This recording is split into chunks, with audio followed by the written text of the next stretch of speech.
जयमाला समेत 9 हाथियों के मामले में असम सरकार और तमिलनाडु सरकार के बीच विवाद बढ़ते दिख रहा है। हाथियों की स्थिति के बारे में जानकारी लेने असम से मदुरई गई 4 सदस्यीय टीम को वहां हाथियों से मिलने नहीं दिया गया है।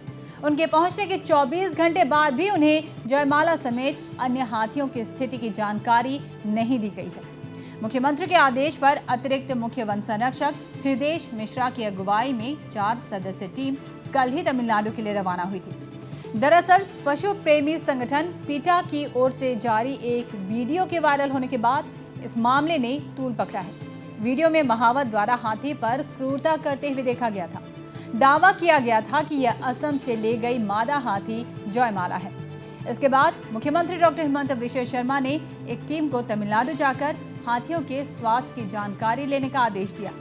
लेकिन नॉर्थ ईस्ट लाइव को विश्वस्त सूत्रों से मिली जानकारी के अनुसार तमिलनाडु प्रबंधन की ओर से असम की टीम को अब तक हाथियों के बारे में कोई जानकारी नहीं दी गई है। जयमाला समेत 9 हाथियों को असम वापस लाने के लिए ये टीम मंदिर प्रबंधन और स्थानीय प्रशासन से आज मुलाकात करने वाली थी। जिस मंदिर में इन हाथियों को रखा गया है वह मदुरई शहर से कम 80 किलोमीटर दूर श्रीविल्लीपुतूर में स्थित है। इस घटनाक्रम के बाद कई सवाल खड़े हो रहे हैं। क्या तमिलनाडु सरकार कुछ छिपाने की कोशिश कर रही है? आखिर क्या वजह है कि असम से गई टीम को जयमाला से मिलने नहीं दिया जा रहा है?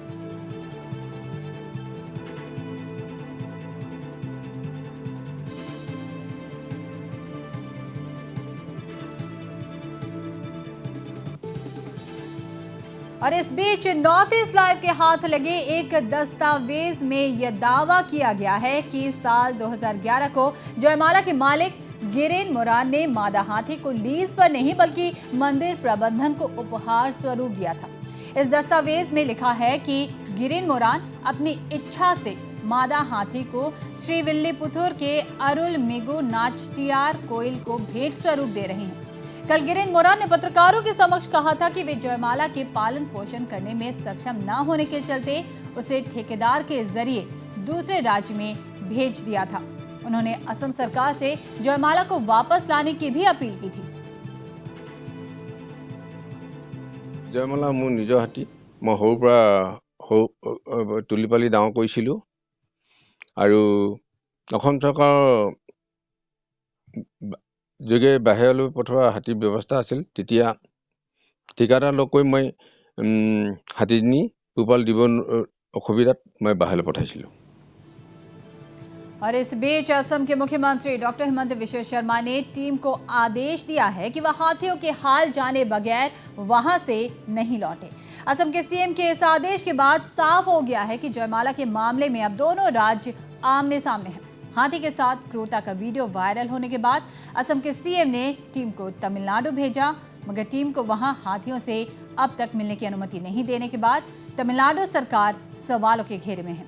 और इस बीच तमिलनाडु सरकार के अतिरिक्त मुख्य वन संरक्षक श्रीनिवास आर रेड्डी ने बताया कि एक पुराने वीडियो को फिर से वायरल करने के कारण यह विवाद हुआ है। उस दौरान हाथियों के साथ क्रूरता करने वाले महावत के खिलाफ कार्रवाई की गई थी, लेकिन अब सब ठीक है। The whole situation arose because of a video which recirculated of an old incident in which the animal was beaten. So prompt action was taken at that point of time, and the concerned accused were acted upon and they were dismissed from service. Now regarding these 9 elephants, these came at different points of time. Today from the team we also got the copies of the ownership certificates, so that is in the process of verification, whether they were gift or they came as lease. So we are analyzing that. और उन्होंने कहा कि फिलहाल जयमाला समेत सभी 9 हाथी स्वस्थ और अच्छी स्थिति में हैं। उनके वर्तमान महावत उनका अच्छे से देखभाल करते हैं। There are 9 elephants in question. One of them is this Jayamala, which they call as Jayamala. We call it as Jay Malyata.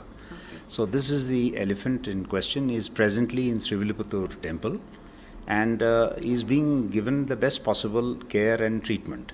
So it's being well taken care of there. The present Mahut and Kavdi are taking very good care of this elephant. Not only that elephant, the other 8 elephants in question also are being well taken care. And this is being handled through the district captive elephant management committees, which Tamil Nadu and Kerala are the only 2 states in the country which have captive elephant management rules.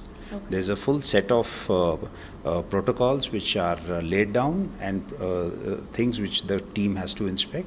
And these committees in the districts are headed by the district collectors, and they have other officials including the district forest officer and officers from the animal husbandry. So in this combination, they regularly inspect these elephants and report to us.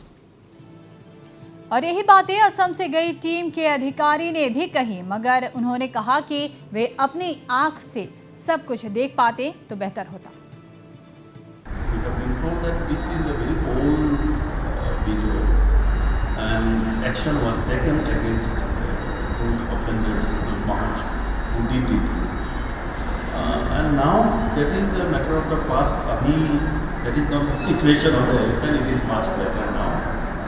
But then since it has become a big issue, the file is with the top.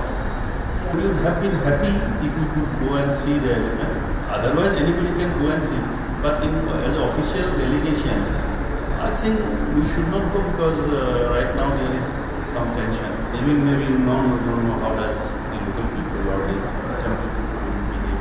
So before sending us, the Tamil Nadu government will ensure that nothing untoward happens.